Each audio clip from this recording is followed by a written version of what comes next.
Leviticus chapter 20, verses Leviticus 16 and 17. No, excuse me, verses 15 and 16. What do they say? Sure. In Leviticus 20:15 to 16, the passage discusses the consequences for certain offenses. Verse 15 talks about the penalty for someone who has sexual relations with an animal, and verse 16 talks about the penalty for a woman who approaches an animal to mate with it. Both are described as serious offenses with severe consequences. Let me know if you'd like the exact wording. Yeah, what are those consequences for violating this commandment?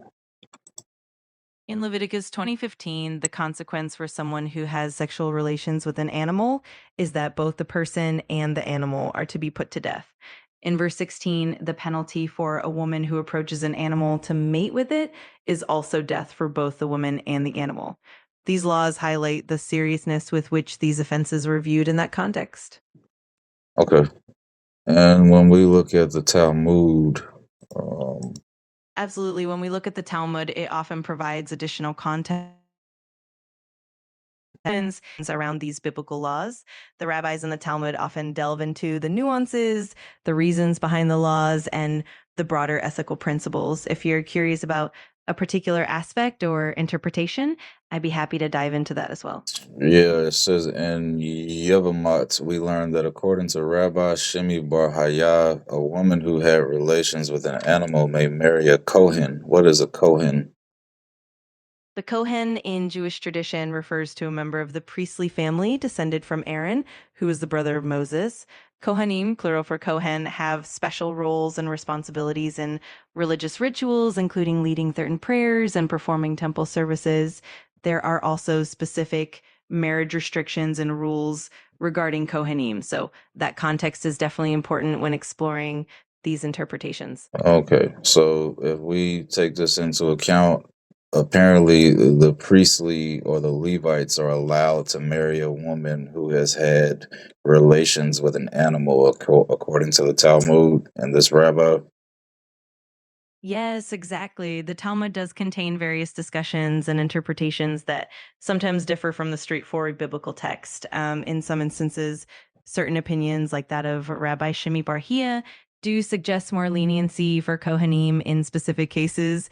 It's fascinating to see how the rabbinic tradition expands on the biblical laws and Wait, so their ethical wait, mark. hold on. So you trying to tell me that if God is speaking in Leviticus chapter 20 and he gives the penalty for violating Leviticus chapter 20, verse 15 and 16, are you trying to tell me that a rabbi can now undo that condemnation that God has placed on violating that commandment? I totally get where you're coming from. It can definitely seem complex. The Talmudic discussions often serve to interpret, clarify, and sometimes Wait, add nuance no, to the hold biblical. on. Wait, it's not complex at all. It's a direct counter, right? I mean, if we see that God lays out the description of what he's condemning, and then he gives the penalty for what he condemns in the Bible, in the Torah. And if I read something else that says that this woman can marry a Levite, that is a direct contradiction. That's not very diverse at all in understanding, is it? I get what you're saying, and it's definitely an important point. The relationship between the biblical text and rabbinic interpretation can be complex, and sometimes it does appear that the rabbis provide more lenient perspectives. Ultimately, the Talmudic discussions aim to understand and apply the laws in ways that consider broader ethical principles in real world contexts. How are you aiming? Wait, how are you aiming to understand something if you are offering insight that is directly counter to what the condemnation is? I completely understand your perspective. The way the Talmud approaches these issues is often about Wait, exploring no, hold on. different. Wait, not my perspective. What is God's perspective, and what is His condemnation in Leviticus chapter 20, verses 15 and 16? What is His view on this, and how should it be dealt with according to Him? Absolutely. I get what you mean. In Leviticus 20:15 to 16, God's perspective is pretty clear and direct. The text emphasizes that both the individual and the animal involved are to face the death penalty, highlighting the severity of the Okay, offense. so if we already have this established, right? And then if I go to the Talmud, it says that this woman can now marry, as you put it, a Levite or a Kohan. Is that a direct contradictory conclusion to draw from what God says in Leviticus 20? I see what you're getting at. It can definitely seem like a contradiction at No, first not glance. does it seem like, is it a contradiction if God says to kill this person, but the Talmud says marry this person off to a Kohan? Is that a contradiction? Should the person live or should they be put to death along with the animal? I understand your concern.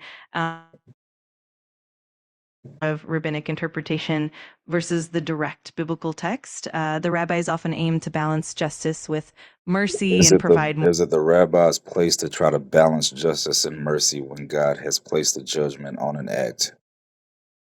That's a really thoughtful question. In traditional Jewish thought, the rabbis were seen as interpreters of the Torah, tasked with applying the laws to real life situations. While the biblical text sets the foundation, rabbinic interpretations often aim to understand and contextualize those Wait, laws. I'm not really interested in interpretations here. Like direct reading of each text. One text says that the party involved and the animal have to die. Another text says that the party involved can marry a Kohan, or as you put it, a Levite. Those are not one and the same, are they? They are direct counters to each other. I see what you mean. At face value, those conclusions do appear contradictory, That and motherfucker it's said at face value.